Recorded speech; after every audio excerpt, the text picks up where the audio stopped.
அனைவருக்கும் வணக்கம். இன்று தமிழக முதல்வர் அண்ணன் விஜய் தலைமையிலான முதலாவது அமைச்சரவை கூட்டம் நடைபெற்று முடிந்திருக்கிறது.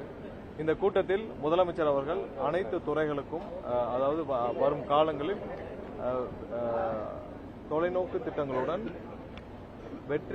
வெற்றி தமிழகத்தின் தொலைநோக்கு திட்டங்களாக ஒவ்வொரு துறைக்கும் சுமார் ஒரு 436 திட்டங்களை முதல்வர் கொடுத்திருக்கிறார்.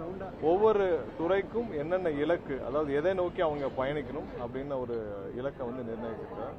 ஸோ மொத்தம் 436 திட்டங்கள் ஒவ்வொரு துறைக்கும் கொடுக்கப்பட்டுள்ளது. அதாவது ஒவ்வொரு துறைக்கும் என்னென்ன எதை நோக்கி அவங்க எந்த தொலைநோக்கு திட்டத்தை நோக்கி அவங்க பயணிக்கணும்னு சொல்லிட்டு, ஸோ இதை அந்தந்த துறையினுடைய அமைச்சர்கள் அவங்களுடைய அதிகாரிகளுடன் அனைத்து அதிகாரிகளுடன் கலந்து ஆலோசித்து ஸோ இதற்கான டீடைல்டு ஒரு திட்ட பிளானை அவங்க வகுத்துட்டு அதை எவ்வளோ நாளில் செயல்படுத்த முடியும், எவ்வளோ நாளில் செயல்படுத்த முடியும், விரைவாக செயல்படுத்த முடிக்க என்ன பண்ணணும்னு சொல்லிட்டு அதாவது முதல்வர் கொடுத்துள்ள ஒவ்வொரு திட்டங்களையும், தொலைநோக்கு திட்டத்தையும், விஷனையும் அவங்க எடுத்து செயல்படுத்துவதற்கான அனைத்து பிளானையும் அவங்க போட்டு முதலமைச்சருடைய ஒப்புதலின் பேரில் விரைவில் அதை நோக்கி பயணிக்கும் பணிகள் மேற்கொள்ளப்பட்டது.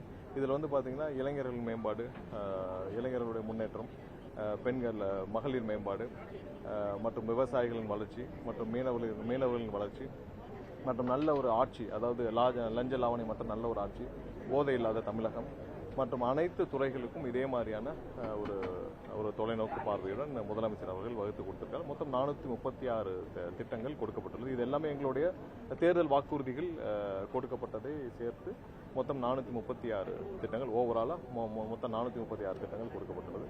கண்டிப்பாக அனைத்து அமைச்சர்களுக்கும் இதை டீட்டெயிலாக அசஸ் பண்ணி எப்படி செயல்படுத்த வேண்டும் என்று அதை விரைவாக முழு அளவிலான திட்ட வடிவங்களை கொண்டு அதற்கப்புறம் முதல்வருடைய ஒப்புதல் பேரில் செயல்படுத்தும் வேலைகளை அவர்கள் துவங்குவார்கள். எல்லா துறையும் 10 கொடுக்கப்பட்டுள்ளது. ஸோ ஒவ்வொரு துறைக்கும் இதே மாதிரி கொடுக்கப்பட்டுள்ளது.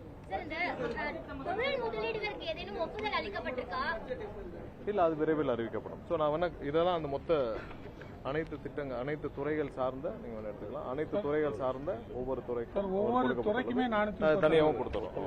மொத்தமாக 436 ஒவ்வொரு துறைக்கும் தனியாக நீங்க எடுத்துக்கலாம்.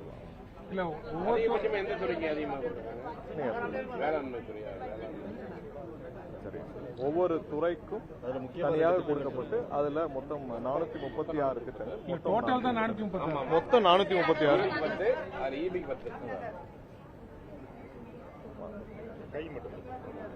டாஸ்மாக்ல இருந்த மாற்றங்கள் கொண்டு வரப்பட்டது. இல்ல, டாஸ்மார்க்ல ஆல்ரெடி கொடுக்கப்பட்டது என்னன்னா 717 கடைகள் மூடப்பட்டுள்ளது. நம்மளுடைய இலக்கு போதையில்லா தமிழகம். உங்களுக்கு எல்லாம் தெரியும், தமிழகத்துல கடந்த 5 ஆண்டுகள்ல எவ்வளவு போதை மருந்துகள் எவ்வளவு அதிகமா புழக்கத்துல இருந்து தெரியும். ஏன்னா கஞ்சால ஆரம்பிச்சு மெத்தபெட்டமைன், சூடபெரன், எல்லா புது சிந்தட்டிக் ட்ரக்ஸ், அது இல்லாம குட்கா, எங்க பார்த்தாலும் குட்கா, பள்ளி மாணவர் வரைக்கும் குட்கா ஏதோ கூலிப்பு ஏதோ பயன்படுத்தும் அனைத்தையும் ஒழிக்கும் அளவிற்கு முதல்வர் அனைத்து காவல்துறை அனைவருக்கும் உத்தரவிட்டுள்ளார். ஒழிக்கிற இதையும் பார்த்திருப்பீங்க, கண்கூடாக பார்த்திருப்பீங்க. யாரெல்லாம் இதை இல்லீகலா செயல் பண்றாங்களோ, குட்கா செயல் பண்ற கடைகள் சீல் வைக்கப்பட்டு வருகிறது. போதை மருந்துகளை முற்றிலுமாக ஒழிக்கும் வகையில் முதல்வர் அனைத்து துறையிலும் முடக்கி விட்டுள்ளார். ஸோ நம்மளுடைய பயணம் போதை இல்லாத தமிழகம். இங்க 717 கடைகள் மூடப்பட்டு அதை இன்னைக்கு வெளியிடுறதாக துறையின் அமைச்சர் ஏற்கனவே உங்களுக்கு எல்லாம் சொல்லியிருக்காரு. ஸோ கண்டிப்பாக எல்லா துறைக்கும் இலக்கு நிர்ணயிக்கப்பட்டிருக்கு. விரைவாக அதை செயல்படுத்தும் விதத்தில் அனைத்து துறை அமைச்சர்களும் அவங்களுடைய அதிகாரிகளும் ஆலோசித்து செயல்படுவார்கள்.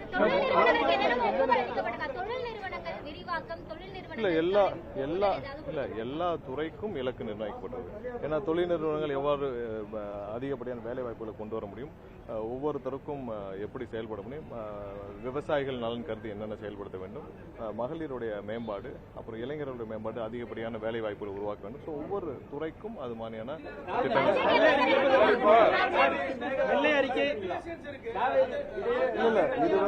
இது சிறப்பு திட்ட அமலாக்கம் சார்பாக புது திட்டங்கள், அதாவது எதை நோக்கி இந்த அரசு பயணிக்கும், ஸோ அதை நோக்கி இந்த திட்டங்களை எல்லா துறைக்கும் கொடுக்கப்பட்டுள்ளது.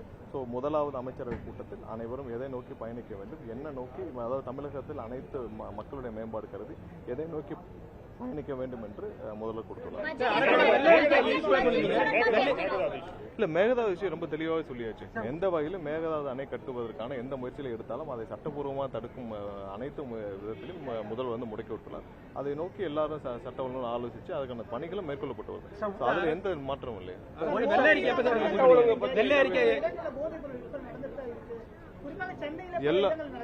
எல்லா இடத்துலயும் இந்த குட்கா சேல்ஸ் சொல்றீங்க, எல்லா கடைகளிலும் வந்து தினமும் ரைடு நடந்துட்டே இருக்கு. எந்த விதத்திலும் இந்த அரசு எந்த விதத்திலும் போதை மருந்துகளை முற்றுமாக ஒழிக்கும் பணிகளை முதல்வர் வந்து முதல் நாள் வந்து முடக்கி விட்டுள்ளார். அதை நோக்கி ஒவ்வொரு நாள் ரைடு நடந்துட்டே இருக்கு. எனக்கு தெரிஞ்சு நான் கேள்விப்பட்டிருக்கேன், மதுரையில வந்து 24 கடைகளுக்கு மேல சீல் வைக்கப்பட்டிருக்கு ஒரு வாரத்துக்குள்ள. எங்களை குட்கா விற்கப்பட்டது. சிந்தட்டிக் ட்ரக்ஸ் எல்லாம் முழுமையாக ஒழிக்கும் பணிகள் நடைபெற்று வருது. கஞ்சா எல்லாரும் குண்டாஸ் போடப்பட்டு வருது. முழுமையாக ஒழிக்கும் பணிகள் முதல்வர் வந்து முடக்கி விட்டார். இல்ல, கண்டிப்பாக முதல்வர் வந்து அந்தந்த துறைக்கு கொடுக்கப்பட்டுள்ள அனைத்து இலக்குகளையும் தீவிரமாக ஆராய்ந்து அதுக்கான செயல் வடிவத்தை கொடுத்து ஒரு நல்ல திட்டங்களை வகுத்து இதை எப்படி செயல்படுத்த முடியும், எவ்வளவு நாள்ல செயல்படுத்த முடியும், எவ்வளவு நாள்ல நீங்கள் வந்து இதை வெற்றிகரமாக மக்களுக்கு செயல்படுத்த முடிக்க முடியும் என்ற முழு அளவிலான திட்ட வடிவத்தை கொண்டு வந்து அதுக்கப்புறம் அப்ரூவல் பெற்றுட்டு முதல்வர் முன்னாடி பிரசன்டேஷன் பண்ணி அப்ரூவல் கொடுத்துட்டு அதுக்கப்புறம் செயல்படுத்த வேண்டும் என்று கூறுகிறார்.